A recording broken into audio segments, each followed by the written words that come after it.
Hello dear student, কেমন আছো? I hope প্রত্যেকে শুধু ভালো না, ভীষণ ভালো আছো। স্ক্রিনের উপর একটা প্রশ্ন দেখা যাচ্ছে, তাই না? প্রশ্নটা কি বলেছে দেখো, 10 সেমি ও 24 সেমি বাহু বিশিষ্ট আয়তক্ষেত্রের বাহুগুলির মধ্যবিন্দু আহ, যুক্ত করলে যে চতুর্ভুজ গঠন করে তার পরিসীমা কত? দেখো, প্রথমে আমি একটা কাজ করেছি, একটা আয়তক্ষেত্র অঙ্কন করি। বেশ, তাহলে এটা বড়, এটাকে আমি 24 বলছি, 24 cm। আর এটা ছোট, এটাকে আমি 10 cm বলছি। এবারে এ বি সি ডি নাম দিয়ে দিলাম। ওকে, এবারে এই যে 24 সেমি, এর মাঝে কত? এখানটা, এর মাঝে হচ্ছে আমার এদিকটা 12, এদিকটা 12। এই যে 10, 10-এর এদিকটা 5, এদিকটা 5, এখানে একটা বিন্দু। এখানটা সেম, 12, 12, আর এখানটা 5, 5-এ 10। এই মধ্যবিন্দুগুলো যোগ করব, ঠিক আছে? তার মানে এখানটা যোগ করলাম, ওকে। তারপর এখানটা যোগ করলাম, ওকে। তারপর এখানটা যোগ করব, তারপর একইভাবে এখানটা যোগ করব। যোগ করে পরিসীমাটা বের করতে হবে। তার মানে দেখো, এখানটা কতটা? এখানটায় পুরোটা যদি 12 হয়, এই 24 হয়, এখানটা 12 হবে। আর এ থেকে ডি পর্যন্ত যদি 10 হয়, তাহলে এখানটা 5 হবে। এখানটা আমাকে বের করতে হবে। বেশ, আবার একইভাবে এখানটা যদি 12 হয়, এখানটা 5 হবে। হ্যাঁ, তার মানে এখানটা আমাকে বের করতে হবে। আবার একইভাবে এখানটা যদি 5 হয়, এখানটা কত হবে? 12 হবে। কেন?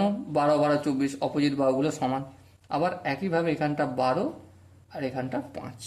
ওকে, এবার একটা আসল কথা বলবো যে আয়তক্ষেত্রের প্রতিটা কোণ কত ডিগ্রি হয়? 90 ডিগ্রি। তার মানে এটা কি অতিভুজ?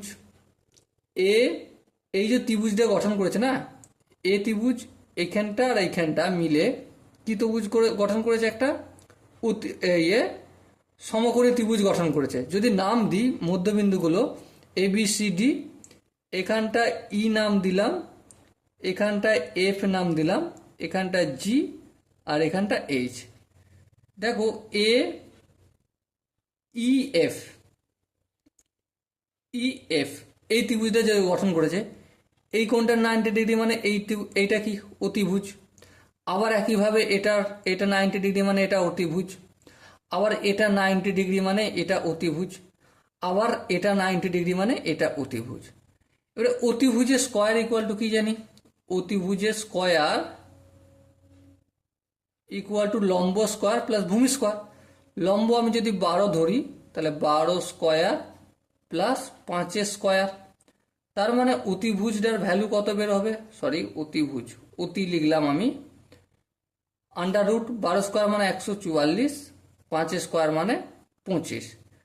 তাহলে কত হলো আলটিমেট? 169। আর 169 মানে 13। তাহলে এটাও অতিভুজ, এটা হচ্ছে 13। এর লম্বভূমি, এরও লম্বভূমি 12, 5, এরও লম্বভূমি হচ্ছে 12, 5, এরও লম্বভূমি 12, 5, আর দুজনে স্কোয়ার করে আর যোগ করলে কত বের হচ্ছে? 13 বের হচ্ছে অতিভুজটা। তাহলে এটা 13, এটা 13, এটা 13, আর এটা 13। পরিসীমা, তাহলে 4 বার 13-কে যদি আমি যোগ করি, তাহলে 13 × 4, 4 13, 52, 52 cm। ওকে, সো এখানে দেখো 4টে অপশন আছে, তার মধ্যে option D is the right option. So dear student, I hope তোমাদের কনসেপ্ট পুরোপুরিভাবে ক্লিয়ার হয়েছে। যদি কোনো জায়গায় বুঝতে অসুবিধা থাকে, ডাউট থাকে বা কনফিউশন থাকে, তার জন্য কি করতে হবে? কমেন্টে জানাতে হবে। ওকে, সো ডিয়ার স্টুডেন্ট, দেখা হচ্ছে পরবর্তী সেশনে। ততক্ষণ পর্যন্ত ভালো থেকো, সুস্থ থেকো এবং জয় হিন্দ।